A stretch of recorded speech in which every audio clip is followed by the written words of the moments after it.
What was it like working with Russell Brand? Everything you'd imagine and more. I think I can probably say Give us that. some examples. No, he came into our editorial conference and just delivered this sort of flawless monologue that had us kind of all sitting there going, wow, OK, that's really interesting. I mean, the fundamental point he made is that he goes to football matches, he sees people on the terraces, they're really excited, they're really passionate. He sees people campaigning against the closure of an A&E department or a library, they're really passionate.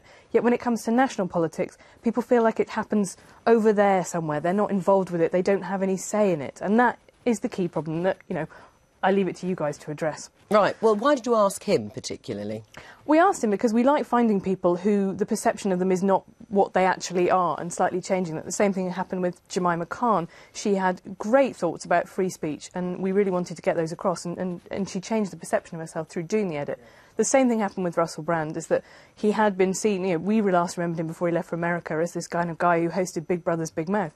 But actually, he's got some fantastic pieces in there. Rupert Everett writing on gay rights, for example, was a revelation to me and really beautiful piece of writing that I would never have read or, you know, we never would have been able to commission otherwise. So, Tom Brake, Man of the People, are you going to read it? There's a copy of the edition of the New Statesman, guest editor Russell Brand. Will you read it? Yes, I will, although from the interview I think it's clear that he wants a revolution, but what isn't clear is what that revolution looks like and how it's going to happen and what it would mean in practical terms. I think the issue about making a connection between voters and local issues, the A&E campaigns, and national issues, I think it can be done. I'll give you one example. A national issue about improving access to train stations. A couple of days ago, I found out that Carshalton was on a list of stations which might receive funding to be fully accessible.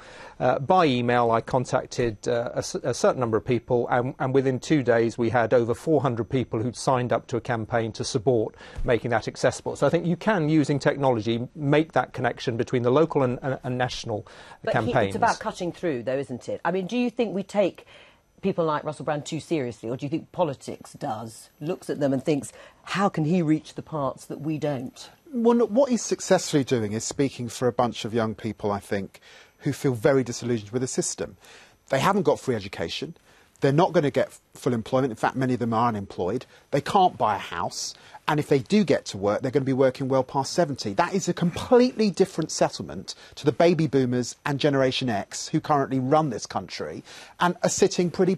And in a sense, that means that David Cameron, Ed Miliband, Nick Clegg, they all have to reach out and speak for these people. Not always easy to do. When you've successfully come out of Oxford with your PPE, you've become a researcher, you've then inherited a political party. And in that sense, Russell Brand is right. Right. Do you agree with that analysis? Well, not entirely, but I mean, we had Occupy London in my constituency about 2 years ago, and what struck me was it struck a chord beyond just the sort of the usual group of perhaps anarchistic people on the left. Increasingly, it was, dare I say it, middle-class Tory voting people who also took the view, hang on. How frightening for you. Well, in a way, from the whole political class, actually, there was a sense in which the capitalist system, as they'd understood it, was now working against them. And where David is right is that, you know, we're all of that generation of, as you say, having a free university education, being able to get on the housing ladder, which is incredibly difficult for anyone in their 20s. The only thing I would say is this, that Russell Brand's answer to that is, don't vote. That's right. That's the problem. The trouble is, all that will mean, I'm afraid, is that the political class will think, actually, we've got to put all of our attention into people who are over the age of 55, which is why, actually, a lot of those people... Well, that's why... But he said he's been underserved. He said he's been underserved by the political class. So that's why I think the political class, and it may well be that David and Mark are doing it as well. I'm doing some work with Bite the Ballot, which is an organisation that campaigns to try and get young people registered. I think before they even vote, they need to be registered. So make that first step.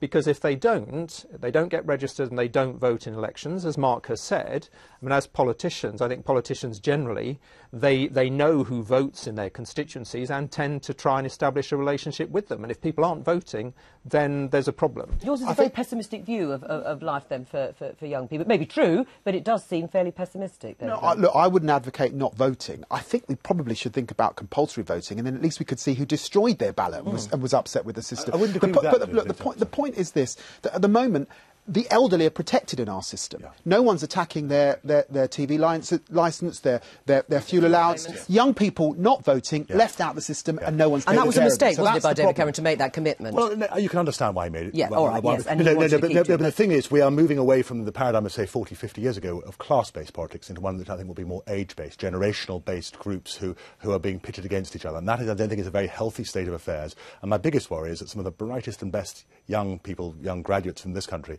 will perhaps think, well, their future's best served elsewhere, and that would be a disaster. It's not just Clark. There is a workless poor all across our country who Russell Brand is also speaking for, who feel very shut out of a Westminster-based politics that commits us to sound bites, usually through the news, but doesn't seem to really speak genuinely about people's active problems. I mean, Helen, do you agree with generally broadly the discussion that the political class does need to engage a lot more with younger people, and their failure to participate in quite large numbers means they're focusing on the people who vote? It's a completely vicious cycle, isn't it? So young people vote less, therefore they're served less, therefore they vote less, and that's the problem. And I think that your film about housing had this exactly. The one issue that I think preoccupies people in London and the South East under 35 is the rising age of first-time buyers. Help to Buy will, that will help a tiny number of people, I feel, at the expense of other people who then will see prices escalate even further out at their reach. But what party, with the exception of Labour and the Jobs Guarantee, has got a specific offer for young people in their 20s? Well, I think something that is very concrete is the fact that we have a record number of apprenticeships. That is helping a very large number of young people actually secure. God, I'm sorry that David thinks that apprenticeships. Well, they're not of quality. I think that's actually quite insulting for the young people who are undertaking these apprenticeships. Yes, they are, and are then getting jobs as a result. Well, I think we have what we need to make sure is that traditionally, I think that the route for young people has been one that's been about university education. I think what's patronising, David, is saying that all apprenticeships are useless, which is what you just... Well, I'm afraid that is what you said. A proportion of them are. And providing young people with an alternative, which is about apprenticeships, and actually providing young people with the experience that they need to then take up jobs that are there, because there are jobs there. It's certainly in London. Can I just say, there is this mantra, all political parties, get them into apprenticeships, we need more apprenticeships. No one's talking about the quality, the length, whether you can get to a job from it, and the fact that there are adults doing most of these apprenticeships. Speak to the young people sitting in their bedrooms not doing apprenticeships. We need quality opportunities, not just this Mickey Mouse stuff. I'm going to send Russell Brand to all their constituency surgeries at the weekend. That'll be lovely for them.